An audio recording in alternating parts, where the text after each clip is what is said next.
Hey everyone, it's Ashley from Wholesaling Out of the Box, and today I'm joined by Sean Bowen and Cameron Peters. Today we're going to talk about why is wholesaling good for the real estate market. So, either of you guys want to kick it off? Go for it. I'm ready. Okay. All right. So why is wholesaling good for the market? Because we as wholesalers are really good at targeting motivated sellers. We bring that value to the market by taking on the responsibility of the marketing and the follow-ups and the CRMs and everything that comes with it to be able to in return get paid and bring that to the market as a off-market deal to our buyers. So I think that wholesaling is probably a bloodline for, it's really important for buyers to meet wholesalers that know what they're doing, have true deals, so that they're not always continuously worried about just going to real estate agents. Cam, what do you think? Yeah, so I think that wholesaling is extremely valuable because I don't believe that most of our deals, most of the houses that are sold because of what we do would actually ever hit the market and be sold.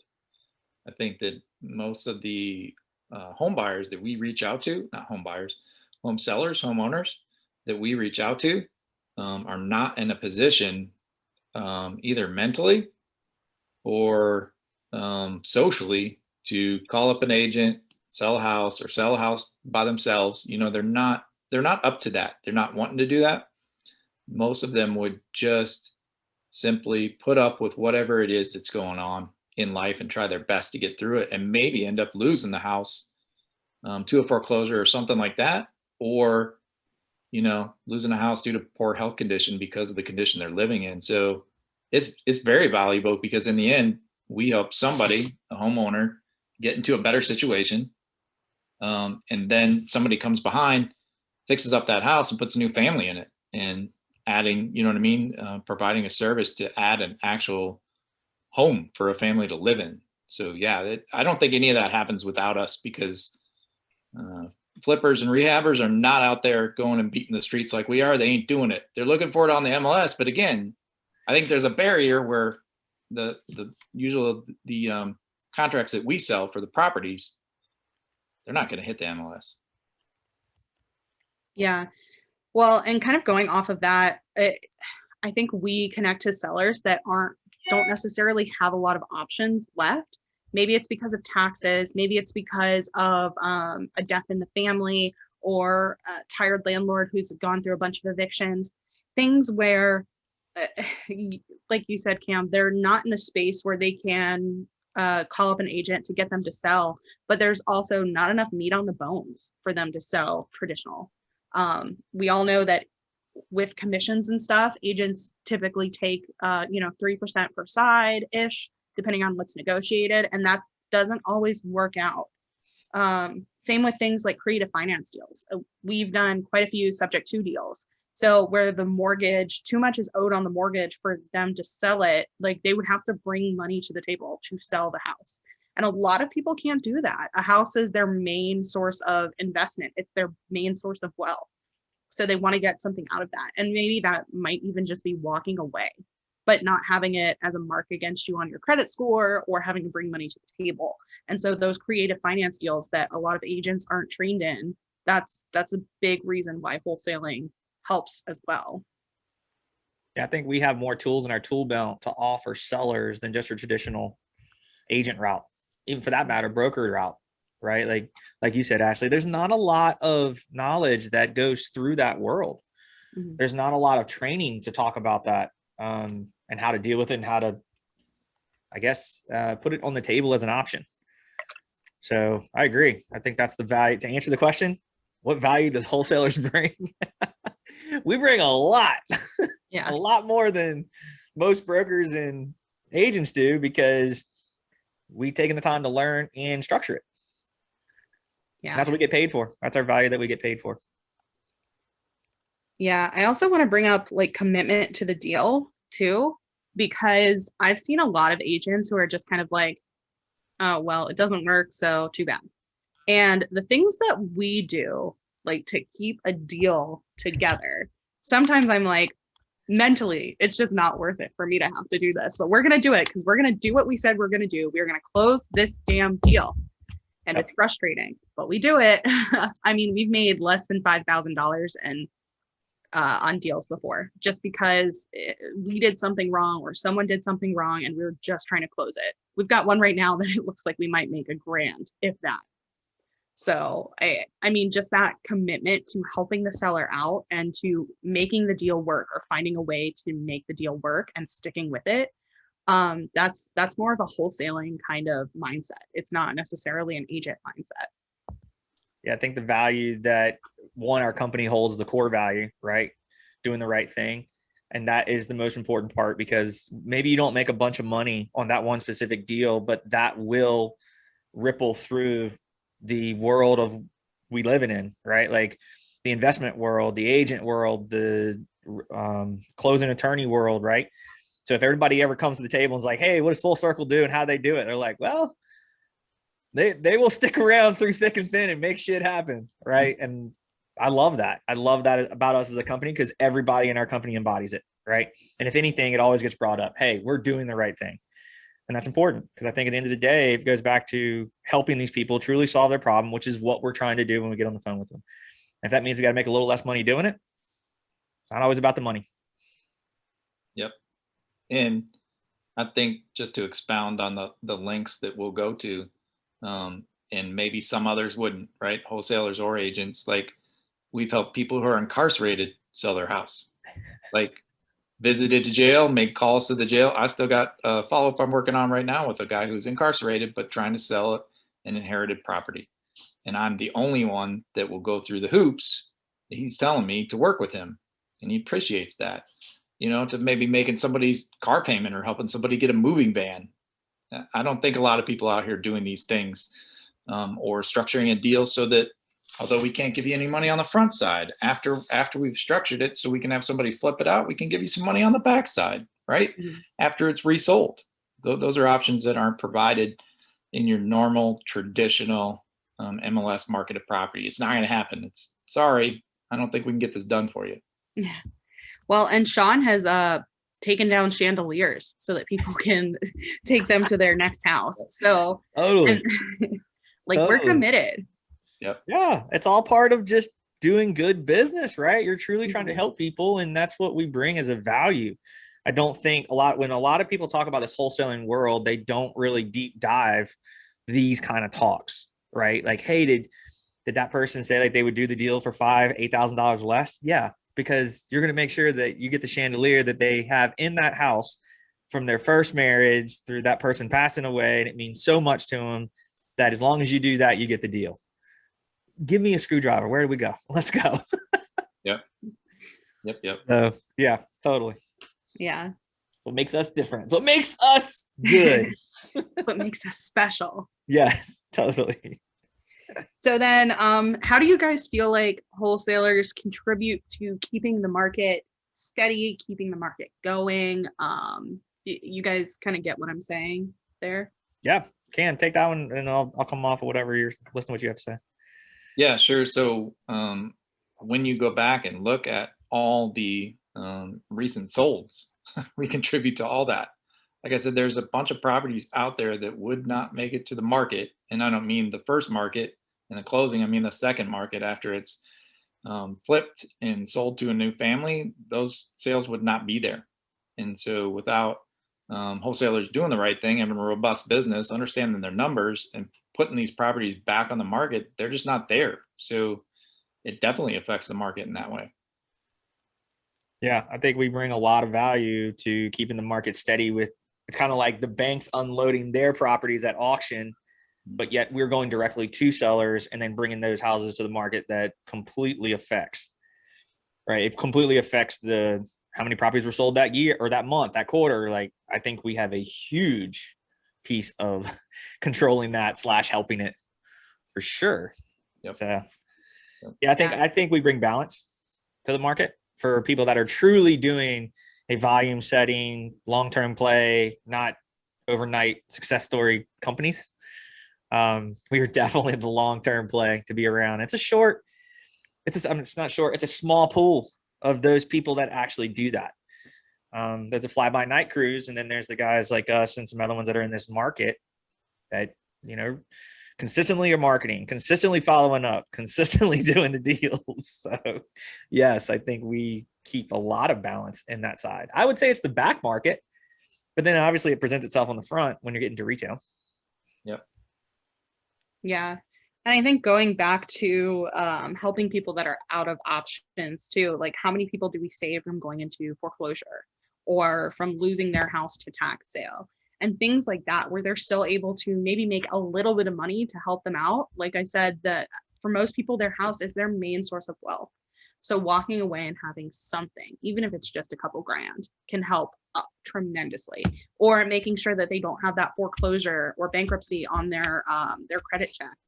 Like I think that is all super important, and that is a way to help people that agents can't necessarily do because they're tight. They're in this tight restraint of Rain or whoever is in charge, that we don't necessarily have to follow that structure. Yep. I like that statement, saying it's like that we have our structure in this world, but we don't have the constraints that are put upon agents, brokers for certain things. Now, it doesn't mean that they can't do it. I think they just choose not to, because it's a path that has more resistance to it, right? And I think that we're really good with knowing how to play inside those rules, knowing that we don't have to worry about like the licensing, the DPOR, like all that kind of stuff on your shoulder allows you to move around a little bit freely. But still, it's learning it, right? The years that we as a company have done this, I've learned and then handed on to you guys, and you guys have grown on your own. That doesn't just happen overnight. So I think it's a big piece of that. Yeah. Anything else, Cam? No, not on that. Nope. All right, cool. So I think we're going to go ahead and take a short break, but don't leave, and we will be right back, guys. And we're back. Okay, so back to discussing why wholesaling is good for the real estate market, Sean. And so my next question is, a lot of people see wholesalers as the bad guy. So question, are we the villain? Are we the hero? Are we the anti-hero of the story? Like, where do we fit in? Ooh, I like this. Anti-heroes are popular right now, so maybe like that's this. what we are. I don't know. You might have to explain what an anti-hero is for those of us who don't follow comic books. So anti-hero is kind of like Deadpool. It's not like the Superman. It's the person that's going to be a little bit more shady. Not like necessarily shady, but yeah, huh? I like those guys better. Yeah, the one that's not necessarily going to be a Boy Scout, but is still going to do the right thing in the end. I like that. So are we the anti-hero in this situation? Totally. Or? I will totally be Deadpool. Yep. I like his style, I like his talk, I like what he does. The only reason I know it's because of the movie.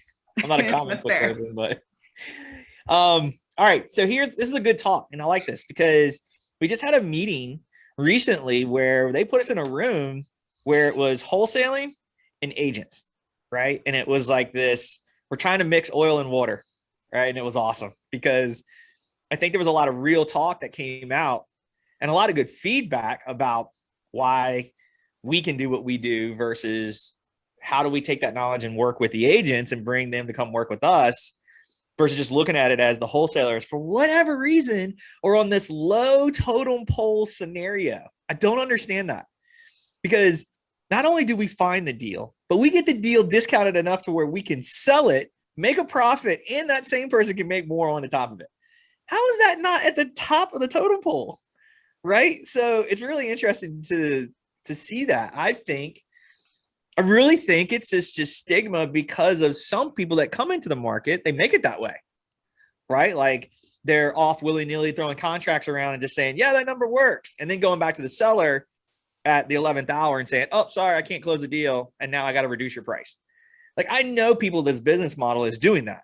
That's really bad business. Like, that sucks. So I think if anything, if you have the right wholesaling company in your core values of your company, man, I think we're a lot better. I think we are I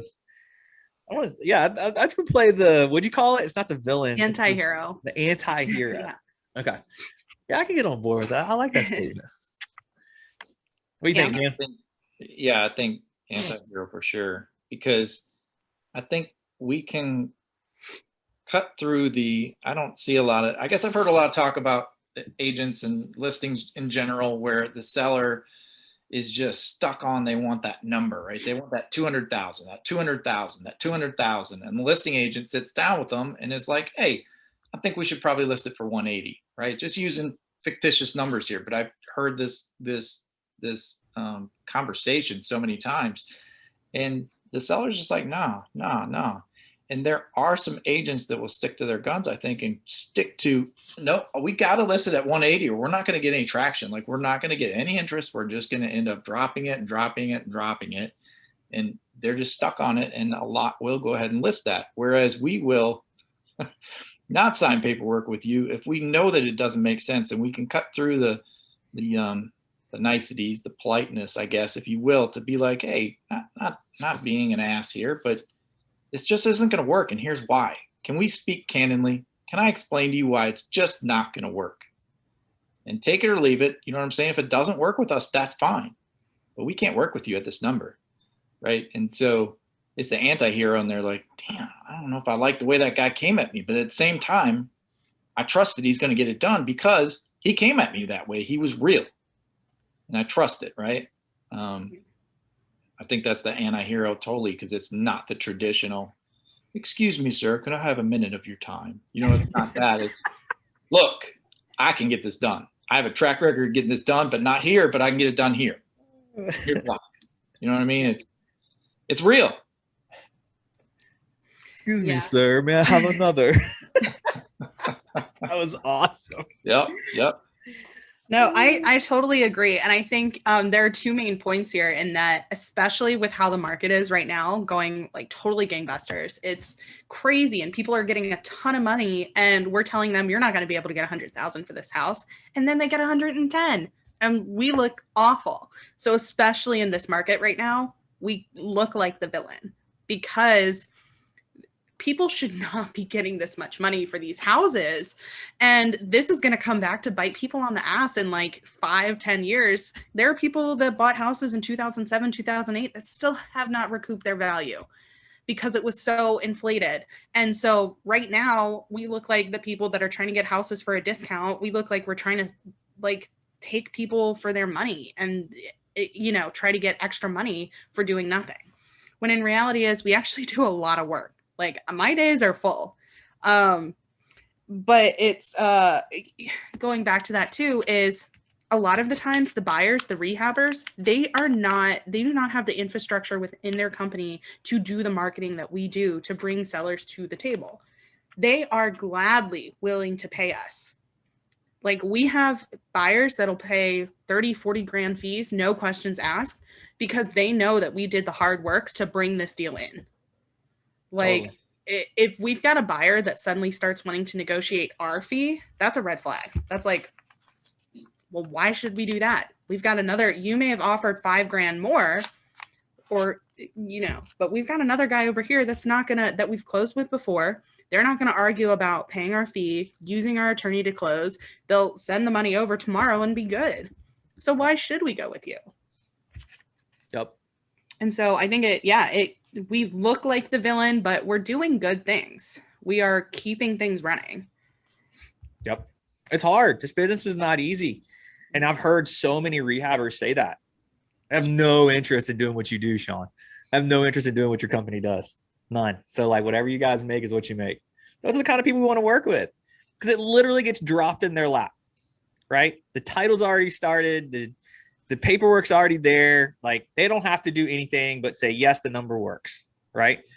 And for that, that's the fee we get paid. And I think that anybody listening to this that wants to get into wholesaling, you need to know that that is your model, that you are being paid for a service that you provided, right? You went out and spent the marketing. You have the systems and processes in play. You have the team that you have to pay for. Like, all this stuff has to go inside of your number, right?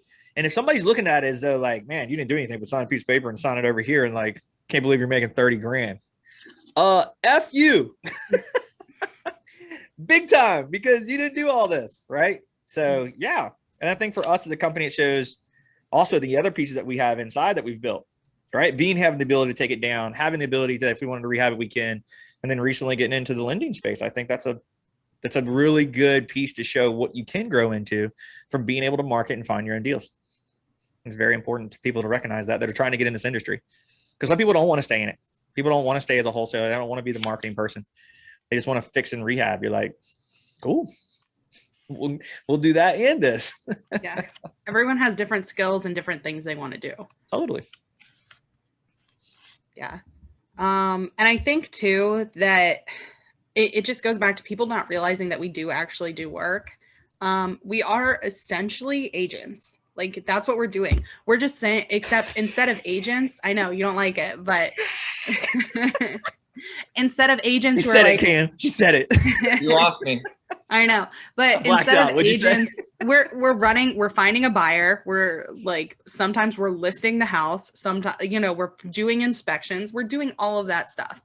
Now, the only difference is agents will say, okay, we're signing this contract for $150,000. And these people are going to walk away with what, maybe 135 out of that.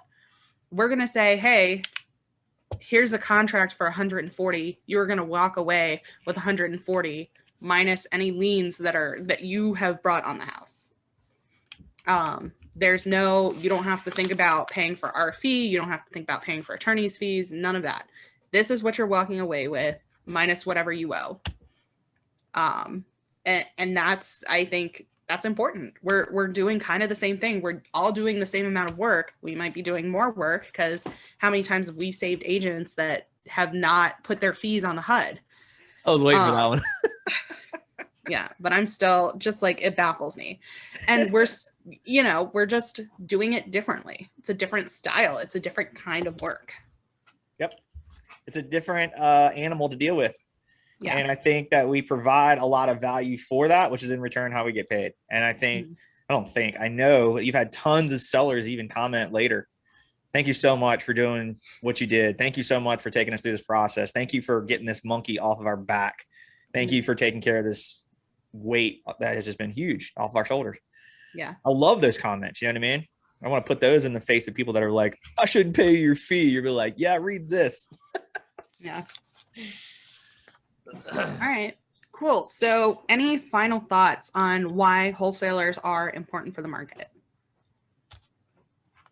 Cam? I think I'd just wrap it up to say there's a lot of folks out there that would not have a way to move on from a situation they're in that is not their best situation and move on. That's the way to wrap it up. That there'd be a lot of people out there, hundreds of houses a year, honestly, in this area, right? Being wholesale some way, shape, or form, that would have never hit the market. Yeah.